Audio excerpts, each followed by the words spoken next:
अवैध वाळू जप्त करणाऱ्या पोलिसांच्या अंगावर घातले ट्रॅक्टर, जीवे मारण्याचा थरारक प्रयत्न. त्यांना चिरडून टाका, मी बघून घेतो.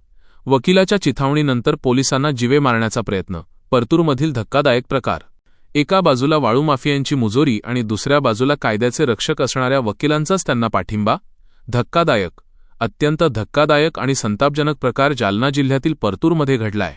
अवैध वाळू वाहतूक पकडणाऱ्या पोलिसांच्या अंगावर थेट ट्रॅक्टर घालून त्यांना जीवे मारण्याचा थरारक प्रयत्न करण्यात आलाय, अगदी फिल्मी स्टाईलने. पण हा कोणताही सिनेमा नाही, तर प्रत्यक्ष परतूरच्या ईदगाह मैदानाजवळ घडलेलं भयानक वास्तव आहे.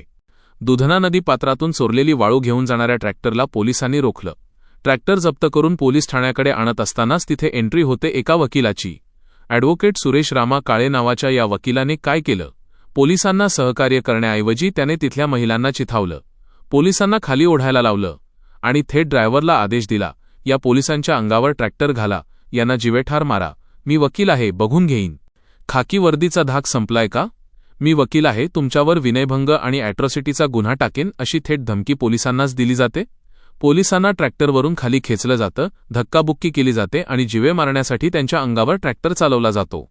सुदैवाने पोलीस कर्मचाऱ्यांनी प्रसंगावधान राखून बाजूला उडी मारली, म्हणून आज त्यांचे प्राण वाचले. या गुंडगिरीनंतर वाळू माफिया आणि तो वकील चोरीच्या वाळूसह तिथून पसार झालेत.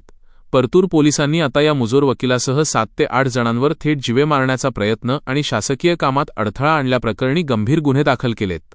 आता प्रश्न हा निर्माण होतोय की कायद्याची ढाल बनून वाळू चोरांना वाचवणारा हा वकील आणि त्याचे गुंड साथीदार पोलिसांच्या तावडीतून किती दिवस पळून राहणार? पोलीस आता या गुंडांना कधी बेड्या ठोकणार? या प्रकरणाच्या प्रत्येक अपडेटवर आमची नजर राहील. तुम्ही पाहत रहा जलजला न्यूज जालना.